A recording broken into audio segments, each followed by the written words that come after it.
State level बा national level आरो international level फोथारसिम माने सौहैनो हागोन जेरै हलिचरन नार्जारी बा दुर्गा बर' बिथांमोना बर'नि गेजेराव मुंदांखा सासे गेलेगिरि जानो हादों बेबायदि गेलेगिरि दिहुननाया जोंनि थांखि।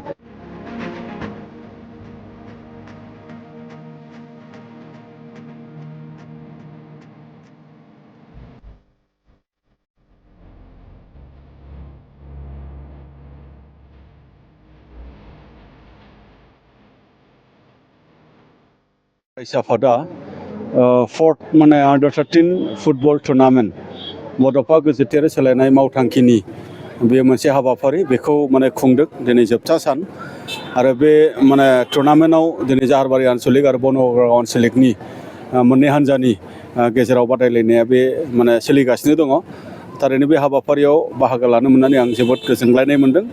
आरो क'क्राझार जिल्ला दुलाराय बर' फरायसा आफादनि जिखिनि मोनसे मोजांथार आरो बे थांखि गोनां मोनसे हाबाफारि बे हाबाफारिखौ खुंनायनि थाखाय आं बिथांमोननिसिम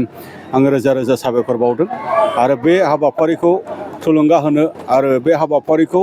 अनसायनो थाखाय जायफोर बिथांमोना मदद खालामबाय बिथांमोननिसिमबो आं रोजा रोजा साबायखर बावदों। मानोना दुलाराय बर' फरायसा आफादा बड'फा उपेन्द्रनाथ ब्रह्मनि जे सिमां बर' हारिखौ गेरेमसा खालामनांगौ बे थांखिसिम मोनहैनांगौनि थाखाय गुबुन गुबुन हाबाफारि जोङो जेरै लाबाय थादों आरो बिनिनो मोनसे हाबाफारि जे स्पर्ट्स बे स्पर्ट्स माने नि गेजेरजों जे जोंनि लाइमोनफोरखौ जोङो बोरै केरियार दाहोनो हायो आरो बे स्पर्ट्सनि गेजेरजोंनो बे लाइमोना गावखौ गसंथानायजों लोगोसे न'खरखौ आरो हारिखौ दिनै मुलुगाव गायसननो हायो बेफोरबायदि माखासे थांखि लोगोसे जोंनि जायफोर लाइमोन माने गेलेगिरिफोर बिथांमोनहा जे गावनि फिजिकेल आरो मेन्टेल जिखिनि मोनसे डेभेलपमेन्ट बा डिसिप्लिन बेखौ बोरै माने गेलेनायनि गेजेरजों मोननो हायो आरो जोंनि समाजाव माखासे एन्टि ससियेल माखासे एलिमेन्ट्सफोर बैफोरखौ जोङो गैया खालामनायनि बियो मोनसे पजिटिभ बियो मोनसे एक्टिभिटि मोजां मोनसे डाइरेक्सननि गेजेरजों बा मोजां मोनसे प्लेटफर्माव जोंनि माने लाइमोनफोरखौ जों जुदि जायगा होनो हायोब्ला रावबो लाइमोना माने गाज्रि खामानि बा माने आननेसेसारि बा आनप्रडाक्टिभ माखासे एक्टिभिटियाव बेस्थ' जानो मोननाय नङा। बेनि थाखाय गोबांथार थांखि आरो नोजोरनि गेजेरजों जोङो बे हाबाफारिखौ लादों। बड'फा दिनै गोजोनथायारि मावथांखि सोलायनायनि गेजेरजों फैबाय थानाय समाव नैबे गामिनि फोथारनिफ्राय गेलेनाय सासे गेलेगिरिया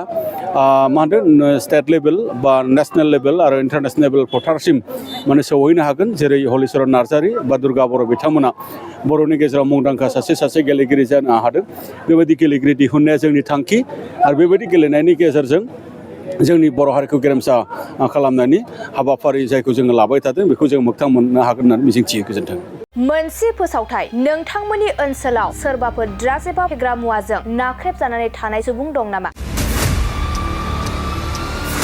जुदि नोंथांमोननि ओनसोलाव सोरबाफोर ड्राग्स एबा फेग्रा मुवाजों नाख्रेबजानानै थानाय सुबुं दं अब्ला नोंथांमोननि थाखाय मोनसे मोजां खौरां। ड्राग्स एबा फेग्रा मुवाजों नाख्रेबजानानै थानाय सुबुंफोरखौ फाहामथाय होनो थाखाय नोंथांमोननि गेजेराव लानानै फैदों मोनसे रिभाइभ रिहाबिलिटेसन सेन्टार।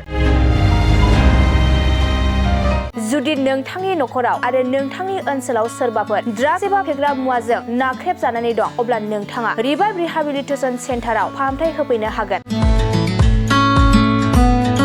मंगलदै सेनं बामुनपारा दरंआव थानाय रिभाइभ रिहाबिलिटेसन सेन्टाराव नोंथाङा ड्राग्स एबा फेग्रा मुवाजों गोदोसोनानै थानाय सुबुंफोरखौ फाहामथाय होफैनो हागोन।